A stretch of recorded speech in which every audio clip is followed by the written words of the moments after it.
नमस्कार। देश और दुनिया की महत्वपूर्ण करंट अफेयर न्यूज के साथ मैं कुणाल आप सभी का संस्कृति आईएएस यूट्यूब चैनल पे स्वागत करता हूं। चलिए इसी क्रम में सबसे पहले आगे बढ़ते हुए देखते हैं वे कौन से विषय जिस पे हम लोग आज बात करेंगे। तो यह सभी हमारी अच्छी करंट अफेयर न्यूज है और सभी बेहद महत्वपूर्ण है।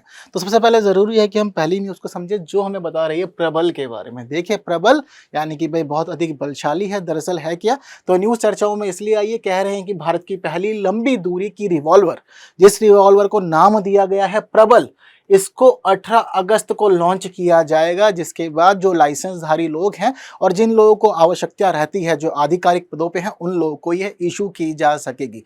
तो अब जरूरी होगा कि इससे संबंधित महत्वपूर्ण बातों को हम लोग जान लें।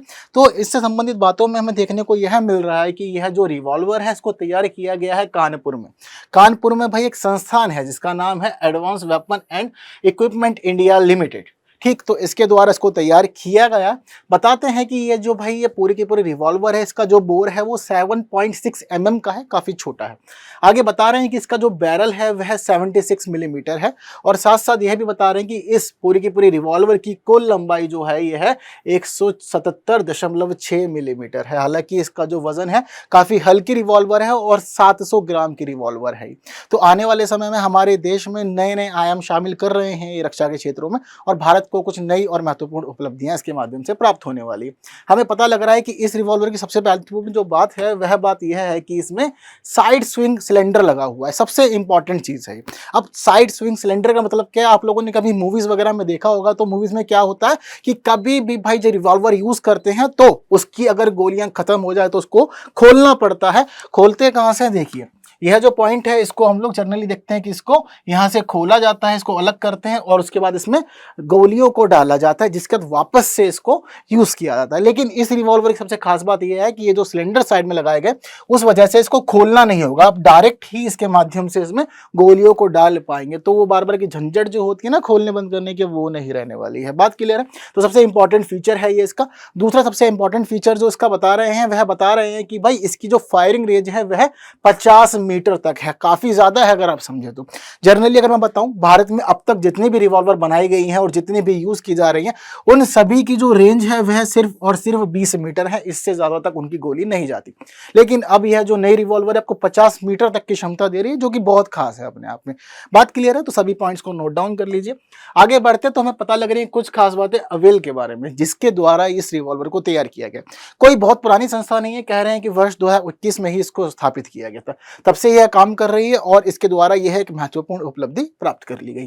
कह रहे हैं कि जो कंपनी है यह एक सरकारी स्वामित्व वाली कंपनी है। साथ साथ पता लग रहा है कि इसको जो दायित्व दिया गया है, इसकी जिम्मेदारी सिर्फ इतनी है कि आपको छोटे हथियार बनाने हैं और हल्की तोपें बनानी है, जिनको जरूरत पड़ने पर हम लोग इस्तेमाल कर पाएंगे। बात सभी क्लियर हो गई आप लोग को। तो यह सभी बातें बेहद महत्वपूर्ण है और यह सभी बातों को जानने के बाद अब आप लोग की भी एक जिम्मेदारी बनती है, वो यह है कि क्वेश्चंस को देखें और क्वेश्चन को देखने के बाद आंसर कमेंट करें। मैं देख रहा हूं कुछ लोग रेगुलरली आंसर दे रहे हैं, बहुत अच्छा प्रयास कर रहे हैं, जरूरी है।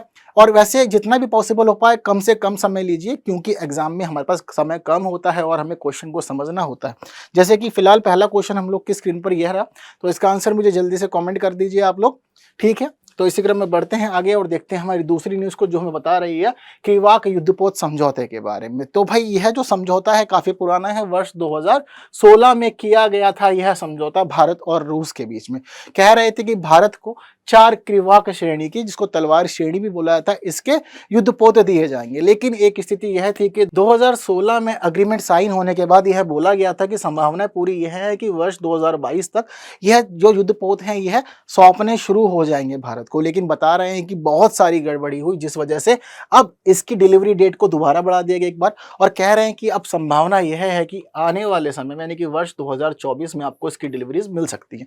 तो इस समय फिर दोबारा चर्चाओं में आया है युद्धपोत, जिस वजह से जरूरी हो गया है कि हम इससे संबंधित बातों को समझें।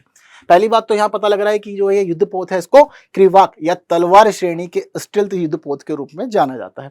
बात क्लियर है। आगे हमें पता लग रहा है कि इसकी जो डिलीवरी है वो वर्ष 2024 में दी जाएगी। पहला जो युद्धपोत है वह हमें मिलेगा मई में और दूसरा मिलेगा अक्टूबर में। बात सारी क्लियर है आप लोग को? ओके।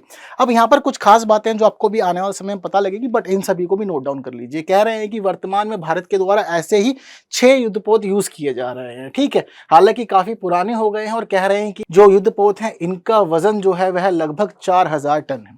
बात क्लियर है। कह रहे हैं कि जितने भी अभी हम लोग युद्धपोत यूज कर रहे हैं उनमें जो इंजन लगा हुआ है यह इंजन यूक्रेन के द्वारा तैयार किया गया था, और यूक्रेन में कहा, कह रहे हैं कि जोरा, नैश और अटैक के इंजन इसमें लगे हुए हैं। बात क्लियर है सभी लोग को? ठीक। अब समझते हैं कुछ नई बातें जो नए युद्धपोत के बारे में हम पता लग रही है। आपने समझ लिया कि पहले की व्यवस्था किस प्रकार की है, कैसे कैसे भी हम लोग यूज कर रहे हैं। अब इससे संबंधित कुछ बातों में आपको मैं यह भी बता दूं कि यह जो पूरा का पूरा युद्धपोत वाला मामला देख रहे हैं ना हम लोग, जो पहले के चल रहे हैं, तो उसमें पता लगता है कि हम लोग को जो तलवार श्रेणी का पहला युद्धपोत है वर्ष 2000 में प्राप्त हुआ था। उसके बाद बताते हैं कि 2002 में इसके ट्रायल किए गए थे और 2003 में इसको अंततः शामिल कर लिया गया था भारतीय नौसेना के अंदर। ठीक है, आप लोग को ये बातें पता होनी चाहिए क्योंकि ये जरूरी है हमारे एग्जाम के रिलेटेड। आगे हम बढ़ते हैं तो पता लग रहा है कि भाई वर्ष 2016 में जो एग्रीमेंट हुआ था, यह एग्रीमेंट हुआ था 4 स्टील फ्रैगमेंट के लिए, यानी कि कहा था कि 4 चाहिए हमें युद्धपोत। लेकिन इसमें कुछ खास बात थी। खास बात क्या थी? कह रहे हैं कि जो 2 युद्धपोत है वो तो तैयार हो रहे हैं यंत्र शिपयार्ड रशिया के अंदर। कह रहे हैं कि वहां पे काम चल रहा है और कह भी रहे हैं कि लगभग अब इसका काम पूरा कंप्लीट हो चुका है और आने वाले समय में अब इसका ट्रायल शुरू कर देंगे। कह रहे हैं कि लगभग 2 मंथ के समय इसके लिए अभी चाहिए, 2 महीने में आने वाले समय में इसका जो ट्रायल है वह शुरू हो जाएगा। जब ट्रायल वगैरह कर लेंगे पता लग जाएगा सब कुछ ठीक है, ओके है, कोई परेशानी नहीं है, तो इसी वजह से कह रहे हैं कि पहला युद्धपोत जो रशिया से मिलेगा वो मई के महीने में हमें मिलेगा। ठीक है। वहीं एक दूसरा एग्रीमेंट जो है वह हुआ था गोवा शिपयार्ड लिमिटेड के साथ में। ठीक है, बात जो है वो रशिया के साथ ही है, लेकिन 2 बन रहे हैं रशिया में, 2 बन रहे हैं भारत में। कह रहे हैं कि गोवा शिपयार्ड लिमिटेड ने वर्ष 2018 में एग्रीमेंट किया और कहा कि ठीक है, हम जो पूरी टेक्नोलॉजी वगैरह है, ढांचा वगैरह है, वो साझा करेंगे और तैयार जो होंगे वह भारत में ही होंगे। ठीक है, तो 2 युद्धपोत भारत में भी तैयार हो रहे हैं। ठीक, अब बताते हैं कि जो भाई अनुमानित लागत रखी गई है इसके लिए, वह रखी गई है $1 बिलियन की, यानी कि उम्मीद है कि इतने में काम हो जाएगा। हालांकि चीजें जो है वह काफी बढ़ जाती हैं, हम देखते ही हैं जनरली। ठीक है, तो इससे रिलेटेड बातों में हमें एक खास बात यह पता लग रही है कि अब ये जो इतना इंपॉर्टेंट मामला भारत के लिए, अब ये कई बार डिले हो चुका है। ऐसा नहीं है कि पहली बार हुआ। हमें पता लग रहा है कि वर्ष 2022 में डिलीवरी देनी थी, पर डिले क्यों हुआ? तो कई महत्वपूर्ण रीजन इसके पीछे बताए गए हैं डिपार्टमेंट्स के द्वारा। कह रहे हैं कि पहली और महत्वपूर्ण बात तो कोविड ही है। हमने देखा कि कोविड ने भाई पूरी दुनिया को प्रभावित किया, तो भाई यह जो हम लोग की डील थी इसको भी प्रभावित किया है। दूसरी बात अगर हम समझे तो पता लग रहा है कि पेमेंट डिले हुई थी। तीसरी इंपॉर्टेंट बात अगर हम समझे तो गड़बड़ शुरू हुई थी 2022 से ही। किस प्रकार से? रशिया ने यूक्रेन पे हमला कर दिया। अब यूक्रेन पे जो हमला हुआ उस वजह से पूरा का पूरा पश्चिमी विश्व ना जो था वो अगेंस्ट हो गया रशिया के। अब ऐसा होता है कि बहुत सारी चीजें आप लोग को अलग अलग देशों से लेनी पड़ती है और उसके बाद ही एक इतना बड़ा युद्धपोत तैयार हो पाता है। अब इसी क्रम में हमें पता लगता है कि जिस प्रकार रशिया ने हमला कर दिया यूक्रेन पे, उस वजह से पश्चिमी देशों ने कई सारे प्रतिबंध लगा दिए रूस पर, जिस वजह से जो माल आना था वह माल सीधा सीधा प्राप्त ना होकर के घूम घूम के आया, पूरी दुनिया में वह चक्कर लगाता रहा, जिस वजह से उसको जो भी चीजें चाहिए थी, जो रॉ मटेरियल चाहिए था, वो काफी डिले हुआ और उसके बाद ही यह सभी काम हो पाए। तो कई इसी प्रकार के रीजन बताए गए हैं जिसका कहा है कि इसी वजह से ये डिले हुआ है, बट अभी कह रहे हैं कि ठीक है फाइनल है, हम आपको जल्दी दे देंगे। ठीक है, बात इतनी क्लियर है सभी लोग को। कुछ और बातें जान लेते हैं हम लोग जो अपना युद्धपोत है इसके बारे में। कह रहे हैं कि यह एक मिसाइल गाइडेड युद्धपोत होता है, यानी कि मिसाइल लॉन्च करता है काफी अच्छे से और हिट करती है अपने टारगेट को। कह रहे हैं कि यह रूस द्वारा निर्मित त्रिवाक 3 श्रेणी का एक युद्धपोत है। हालांकि उसका यह अपडेटेड जो भी वर्जन होना चाहिए वो है। ठीक है, तो पूरी तरह से अपडेट करने का कार्य इसको किया जा रहा है। आगे हमको यहाँ पर यह भी पता लग रहा है कि इसमें जो अधिकांश उपकरण है वह रशिया के लगे हुए हैं। हालांकि यह भी बात देखने में आ रही है कि बहुत ज्यादा भारत ने भी सपोर्ट किया है और जो भी चीजें भारत अपने स्तर पर प्रोवाइड कर सकता था रशिया को इस युद्धपोत को बनाने के लिए, वो दी जा रही है। क्योंकि कोशिश करते हैं हम लोग कि जितना भी बेस्ट हो अपना खुद का यूज करें, क्योंकि सभी को पता है ना आत्मनिर्भर भारत कार्यक्रम चल रहा है। हालांकि रशिया हम लोग का काफी अच्छा साझेदार है, मिलजुल के काम हम बहुत ज्यादा करते हैं।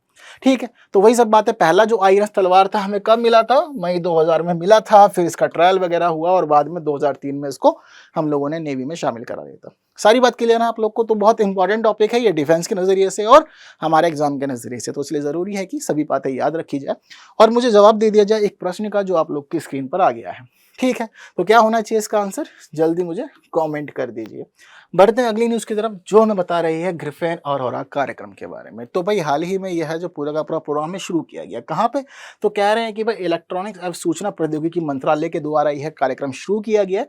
कह रहे हैं कि केरल के मेकर्स विलेज कोची में एक समारोह चल रहा था और इस समारोह के दौरान बोला गया कि जरूरत है भारत को इस प्रकार के कार्यक्रम की, और लॉन्च कर दिया गया ग्रिफेन अरोरा कार्यक्रम। अब इससे संबंधित बातें तो जरूरी है कि हम लोग जान लें, क्योंकि प्रोग्राम तो यही लोग लॉन्च कर देते हैं, बट हम लोग के लिए कई सारे प्रश्न नए नए तैयार हो जाते हैं। तो आगे बढ़ते हैं, तो हमें क्या पता लग रहा है यहाँ पर कि जो ग्रिफेन अरोरा कार्यक्रम है इसमें कई सारे पक्षकार हैं, यानी कि अकेला कार्यक्रम नहीं है, कोई अकेला विभाग नहीं चलाएगा, कई लोग मिलजुल चलाएंगे। जैसे कि कह रहे हैं कि यह कार्यक्रम डिजिटल यूनिवर्सिटी केरल द्वारा, इलेक्ट्रॉनिक्स एवं सूचना प्रौद्योगिकी मंत्रालय, केरल सरकार और उद्योग साझेदार जो भी हो सकते हैं उन सभी को शामिल किया जाएगा। तो पता लग रहा है कि कई सारे साझेदार इसमें जुड़े हुए हैं, सरकार के साथ साथ प्राइवेट भी हैं। ठीक है, हालांकि बजट में जो अनुमानित राशि इसके लिए रखी गई है, कह रहे हैं कि 94.85 करोड़ रुपए की लागत इसमें आ सकती है, ऐसा अनुमान रखा गया। कह रहे हैं कि भाई इस पहल का जो मुख्य उद्देश्य है वो यह है कि भारत के अंदर हम चाहते हैं कि ग्राफेन को लेकर के जो भी रिसर्च हो रही है उस रिसर्च को आगे बढ़ाया जाए, और साथ साथ रिसर्च और कह रहे हैं कि जो इसका कमर्शलाइजेशन है, व्यवसायीकरण है, उसके बीच एक बड़ा अंतर है। यानी कि अभी हम रिसर्च में भी पीछे हैं और इसके कमर्शलाइजेशन में भी पीछे। तो भाई सरकार अब यह चाहती है कि रिसर्च भी ज्यादा हो और इसको कमर्शियल किया जाए, ताकि एक अच्छा मार्केट बने ग्राफेन का भारत में, और इस मामले में भी हम लोग इंटरनेशनल लेवल पे, ग्लोबल लेवल पे कॉम्पीट करना शुरू कर दें। बात इतनी क्लियर हो गई सभी को। तो कह रहे हैं कि भाई इस कार्यक्रम के तहत एक संस्था भी स्टैब्लिश की जाएगी, एक सेंटर बनाया जाएगा, इसको नाम दिया गया है India graphene engineering and innovation centre. कह रहे हैं कि यह जो पूरा का पूरा सेंटर है इसको स्टैब्लिश किया जाएगा जल्द, और जो भी कार्यक्रम निर्धारित होंगे, जो भी प्रयोग किए जाएंगे, जो भी उपलब्धियां होनी है, उन सभी का निर्धारण जो भी होगा वह निर्धारण इसी सेंटर के माध्यम से किया जाएगा, नीति वगैरह इसके अनुसार चलेगी। इसीलिए कह दे रहे हैं कि भाई ये जो संस्था होगी, यह पहली बात तो यह है कि यह एक गैर लाभकारी संस्था होगी। इसका मतलब क्या है कि जितनी भी उपलब्धियां हम लोग की होनी चाहिए, जो नई नई अचीवमेंट्स होगी, वहां पर यह संस्थान हमें मदद पहुंचाएगी। वहीं आगे यह भी पता लग रहा है कि यह स्टार्टअप और उद्योगों को ग्राफीन प्रौद्योगिकियों को विकसित करने के लिए व्यापक सुविधा प्रदान करेगी। ऑब्वियसली बात है, क्योंकि हम चाहते हैं कि ग्राफीन के मामले में जहां भी हम पीछे छूटे हुए हैं, हम नहीं जानते जिन पक्षों को और इसका प्रयोग को, तो वह सभी काम करना है, अधिक से अधिक ग्राफीन लेकर के कोशिश पूरी यही करनी है कि हम अलग अलग सफलता की बुलंदियों को प्राप्त करें और विश्व में कॉम्पीट करें। ठीक है, जैसे कि आप लोग को मैंने बीते दिनों भी सेमीकंडक्टर, सुपर कंडक्टर के बारे में बताया था, तो उस प्रकार की ही एक न्यूज। हम चाहते हैं कि जो भी साइंस टेक के मामले में, जो भी इनोवेशन के मामले में काम हम कर सके, उस तरफ भारत अब आगे बढ़ता रहे। क्लियर है इतनी बात सभी को? आगे बता रहे हैं कुछ बातें ग्राफीन के बारे में। जैसे कि दरअसल ये होता क्या है, तो कह रहे हैं कि कार्बन परमाणुओं की एकल परमाणु मोटी एक परत होती है। इसमें बता रहे हैं कि जो पैटर्न होता है यह मधुकोश पैटर्न होता है। कभी देखा है मधुमक्खी का छत्ता? वही बात कह रहा है। तो उसमें से छोटे छोटे डब्बे डब्बे बने होते हैं, जैसा कि जनरली हमको दिखता है। तो ठीक उसी की बात कर रहे हैं। हालांकि अगर मैं तस्वीर दिखाऊं तो यह इस प्रकार से हमको जनरली देखने को मिलता है। ठीक है, तो आगे जब हम बढ़ते हैं तो हमें यहाँ पर यह भी पता लग रहा है कि इसमें प्रत्येक कार्बन परमाणु सह संयोजक रूप से 3 अन्य कार्बन परमाणुओं से बंधा होता है। ठीक है, आगे हमें पता लग रहा है कि भाई यह अब तक की पाई गई सबसे मजबूत सामग्री है, यानी कि बहुत अधिक मजबूत है और टूटे नहीं टूटती सरलता से। ठीक है, और इसके माध्यम से हमको क्या लाभ होता है? कह रहे हैं कि इतना ज्यादा मजबूत है कि हमें यह स्टील से भी 300 गुना अधिक मजबूती दे रहा है। तो अब स्टील से अगर कोई चीज ऐसी जो 300 गुना अधिक मजबूत हो जाए, तो आप समझ जाइए कि लेवल क्या ही है उसका। ठीक है, तो आगे कह रहे हैं कि इसका जो उपयोग होता है वह कहाँ करते हैं?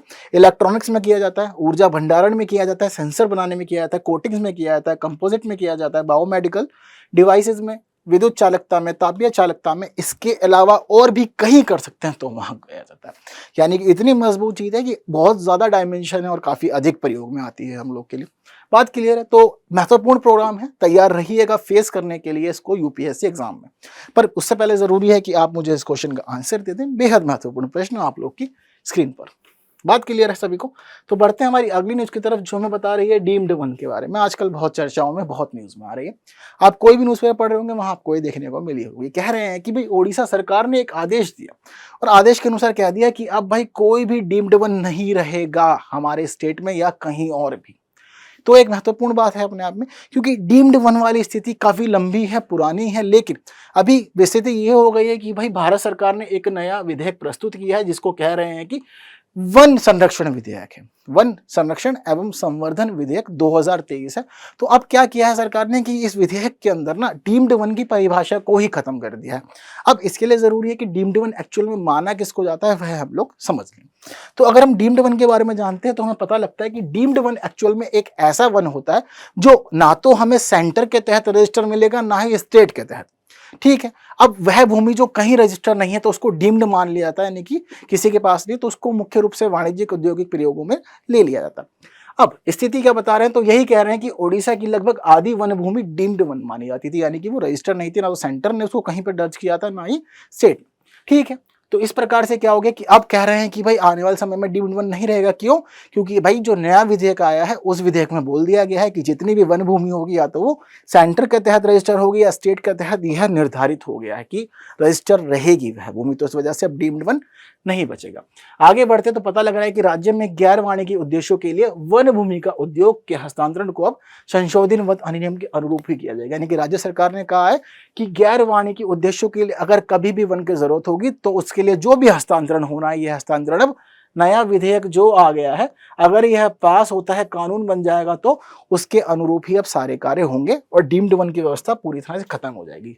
ठीक है, तो बात सारी क्लियर हो गई आपको। हालांकि हमें पता लगता है कि सुप्रीम कोर्ट में भी इससे संबंधित एक मामला था। आपसे पूछा जा सकता है कि गोदावरमन फैसला किससे संबंधित था या गोदावर्धन मामला किससे संबंधित था। 1996 का मामला है। तो कह रहे हैं कि इस समय सुप्रीम कोर्ट ने कहा था राज्यों से कि राज्यों को एक ऐसी गैर रिकॉर्डेड भूमि को वन भूमि के तहत लाने का आदेश दिया गया था।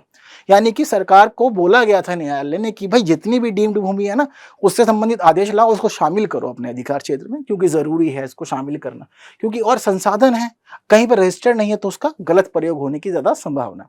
तो न्यायालय के आदेश अनुसार वन संरक्षण अधिनियम 1980 में वन संरक्षण और उससे जुड़े मामलों के लिए लागू प्रावधान स्वामित्व या वर्गीकरण की परवाह किए बिना लागू होने चाहिए, ऐसा कहा था न्यायालय ने। हालांकि अभी इससे संबंधित कोई कार्रवाई नहीं हुई थी, ना ही कोई बातचीत सामने आई थी। बट अब जो नया विधेयक है वो साफ साफ ये बात बताता है कि सरकार ने निर्धारित कर दिया कि डीम्ड वन नहीं रहेंगे और जो भी वन है वह कहीं ना कहीं परिभाषित अब होंगे ही होंगे। बात क्लियर है सभी लोग को। तो यह सारा का सारा कार्यक्रम हम लोग के सामने आ गया। कह रहे हैं कि न्यायालय ने वन संरक्षण अधिनियम के तहत संरक्षित किए जा सकने वाले डीम्ड वनों का निर्धारण करने के लिए प्रत्येक राज्य में विशेषज्ञ समितियां बनाई है। हर राज्य अलग अलग तरह से वनों को डीम्ड वन मान रहा है। अभी किसी किसी में सब में रेशो भी हमें अलग अलग देखने को यह मिलेगा। तो अब क्या किया है सेंट्रल गवर्नमेंट ने, सब जगह पे बना दिया है समितियां, कह दिया है भाई स्टेट गवर्नमेंट को आप समितियां बनाइए, जो भी आगे की कार्रवाई होगी अब वह सभी निर्धारित करेगी और सारे के सारे वन भी रजिस्टर्ड कर लिए जाएंगे। बात सभी क्लियर है। तो डीम्ड वन एक अच्छी क्वेश्चन बनाता है हम लोग के लिए, और जो अच्छा क्वेश्चन यहाँ बनता है पूछा जा सकता है, क्योंकि जनरली हम देखते हैं कि इस प्रकार के प्रश्न और कॉन्सेप्ट पूछे जाते रहे एग्जाम में। ठीक है, तो इसलिए जरूरी है कि आप मुझे इस प्रश्न का आंसर दे दें। काफी अच्छी बात इसमें बताई गई है और जरूरी भी है। ठीक है, तो कमेंट कर दीजिए आप लोग। आगे बढ़ जाते हैं, सूखा निर्धारण मानदंडों को समझते हैं। क्यों दक्षिण भारत से कवर आइए, कर्नाटक सरकार ने क्या कहा है, सरकार को बोला है कि जरूरी है कि सूखा निर्धारण मानदंडों को रिवाइज्ड किया जाए और थोड़ा सा ईज किया जाए, ताकि जरूरत पड़ने के अनुसार किसी क्षेत्र को सूखा क्षेत्र हम घोषित कर सकें। ऐसा कर्नाटक सरकार चाहती है केंद्र सरकार से। बात क्लियर है। तो इसके तहत संबंध जो भी मामला है अब वो सब कुछ समझना है और समझने हैं कि भाई सारा जो मामला है वह सूखा प्रबंधन मैनुअल के तहत है। इसको मुख्य रूप से बनाया कब गया था, वर्ष 2016 में। बाद में कह रहे हैं कि 2020 में इसको अमेंडमेंट भी कर दिए गए थे इसके अंदर। ठीक है, तो अब हमें क्या देखने को मिल रहा है इससे संबंधित बातों में और न्यूज क्यों चर्चाओं में, कारण क्या है। तो कारण बता रहे हैं कि भाई दक्षिण पश्चिमी मानसून जो भारत में महत्वपूर्ण होता है, कह रहे हैं कि कर्नाटक बहुत अधिक प्रभावित रहा और जितनी वर्षा होनी चाहिए, कितनी होनी चाहिए, 336 मिलीमीटर, इतनी वर्षा नहीं हुई। कितनी हुई, 234 मिलीमीटर, जिस वजह से राज्य में जो वर्षा होनी चाहिए 34% की कमी रह गई इस वर्षा में। तो एक बड़ी समस्या है। और हम सभी जानते हैं कि वर्षा के बिना बहुत सारी चीजें प्रभावित हो जाती हैं, कृषि प्रभावित होती है, जीवन प्रभावित होता है, जो हमारे यहाँ बहने वाली नदियां हैं उनका जल प्रभावित होता है, भूमि की उर्वरता प्रभावित होती है। तो ऐसी स्थिति में राज्य में परेशानी हुई है और जो नए नए मुख्यमंत्री बने हैं सिद्धारमैया, अब वो यह सभी मामला उठा रहे हैं और कह रहे हैं कि जरूरत है इस मामले को रिवाइज करने की एक और बार। कह रहे हैं कि इसी वजह से पता लगता है कि मानसून में देरी हुई, मानसून में देरी की वजह से वर्षा थोड़ा लेट हुई और लेट हुई तो कम भी हुई। ऐसा नहीं कि मतलब उसने सारा मामला बराबर कर दिया हो। कह रहे हैं कि जो जून में बारिश हुई है ना स्टेट के अंदर, वह सामान्य से 56% कम है, यानी कि बहुत ही ज्यादा कम बारिश हुई है। हमें पता लग रहा है कि आधे भी कम हो गई है। ठीक है, तो आधी वर्षा से भी कम वर्षा यहाँ देखने को मिली इन लोग को स्टेट में। आगे हम बढ़ते हैं तो बता रहे हैं कि भाई अब आवश्यकता हो गई है बहुत ज़्यादा कि पूरे के पूरे जो नॉर्म्स ऑलरेडी हम लोग के द्वारा डिसाइड किए गए हैं, अब इन नॉर्म्स को फिर एक बार चेंज किया जाए और फैसला किया जाए कि ईज़ हो सब मामला और राज्य आसानी से किसी क्षेत्र को सूखा मान सके। तो कह रहे हैं कि भाई वर्तमान में सूखे की घोषणा अगर आपको करनी है तो उसके लिए एकल दृष्टिकोण अपनाएगा, यानी कि भारत में कहीं भी आप किसी क्षेत्र को माने सूखा है तो एक ही पैटर्न है, अगर वो चीज़ वहाँ होती है तो वह सूखा हो जाएगा वरना नहीं। और ये एकल ही नहीं है बल्कि समग्र है, आपको सारे के सारी चीज़ों को उसमें देखना पड़ेगा। तो इसीलिए कह रहे हैं कि एक जो मानदंड है यह सब पे लागू नहीं हो सकते, क्योंकि भूमि अलग है, जियोग्राफिकल कंडीशन अलग है, अक्षांशीय देशांतीय स्थिति अलग है, समुद्र से दूरी अलग है, पर्वत पहाड़ की स्थिति वहाँ पे अलग अलग है। तो ऐसी स्थिति में सेम चीज़ें लागू करेंगे तो मामला गड़बड़ हो जाएगा। आगे कह रहा है कि वर्तमान में क्षेत्र विशिष्ट मानदंड विकसित किए जाने बहुत जरूरी है, यानी कि क्षेत्रों के आधार पर सारे मानदंड होंगे तो बहुत अच्छा होगा, क्योंकि बहुत सारे कारक ऐसे होते हैं जो वर्षा को, जनजीवन को प्रभावित करते हैं। आगे बढ़ते हैं तो पता लग रहा है कि इसके माध्यम से स्थानीय पारिस्थितिकी तंत्र प्रभावित होगा। जैसे कि आपको बता चुका हूं मैं कि जल बहुत अधिक महत्व रखता है, चाहे हम मनुष्य हो या फिर पेड़ पौधे हो या फिर हमारे लिए वन्य जीव हो, सबके लिए बहुत अधिक जरूरी है वर्षा का होना। तो सभी कुछ प्रभावित हो जाता है इसकी मात्रा घटने या बढ़ जाने से। आगे कह रहे हैं कि भाई सरकार जो है कर्नाटक की वह यह चाहती है कि 14 कृषि जलवायु क्षेत्रों में सूखा घोषित करने के लिए अलग अलग मानदंड बनाए जाएं, जिसके माध्यम से सब कुछ इजी हो सके। तो यह उसकी सिफारिश रखी गई है। आने वाले समय में पता लगेगा कि सरकार क्या कर रही है, इस पे कर रही है। लेकिन अगर हम वर्तमान स्थिति समझें, अगर किसी वर्ष को सूखा वर्ष घोषित करना है तो उसके लिए आईएमडी ने जो निर्धारित किया हुआ है वो यह है कि अगर एक साल में और देश में अगर 10% से कम वर्षा होगी तो ऐसी स्थिति में वह वर्ष सूखा वर्ष घोषित कर दिया जाएगा। लेकिन क्षेत्रों की, राज्यों की, जिलों की कंडीशन अलग अलग है, तो हर क्षेत्र में वर्षा अलग होती है, जलवायु अलग तरह से चलती है। साथ साथ कह रहे हैं कि अगर राज्य चाहता है भाई किसी क्षेत्र को सूखा घोषित करना या अपने वर्ष को सूखा घोषित करना, तो उसके लिए बोला गया है कि वर्षा में 60% से अधिक की कमी होनी चाहिए। यदि इतना हो पाता है तो ही कुछ कार्यक्रम हो पाएगा, वरना नहीं हो पाएगा। तो कह रहे हैं कि मानदंड अभी जो है वो काफी टाइट है, जिसको ईजी करने की जरूरत है और क्षेत्रों के हिसाब से, उसकी लोकेशन के हिसाब से जरूरी है कि आप चीजों को डिफाइन करें, जिससे कि स्टेट गवर्नमेंट को भी ईज हो और उसके अनुसार ही आगे की जो भी पॉलिसीज निर्धारित करनी है उन सभी पॉलिसीज को निर्धारित किया जाए। बात क्लियर है सभी को? तो महत्वपूर्ण है बात सारी की सारी। और कर्नाटक सरकार का जो कंसर्न रेज हुआ है यहाँ पर वह भी अपने आप में बहुत महत्वपूर्ण हो गया। बात क्लियर है? तो इतनी न्यूज जाननी है तो जरूरी है कि आप इस आसान से प्रश्न का जवाब मुझे जल्दी से कमेंट कर दीजिए। ठीक है, तो आज के इस वीडियो में बस इतना ही। फिर जल्द मिलते हैं हम लोग और बाकी बातों को फिर अगली वीडियो में करेंगे, कुछ नई न्यूज़ को डिस्कस करेंगे। Thank you so much.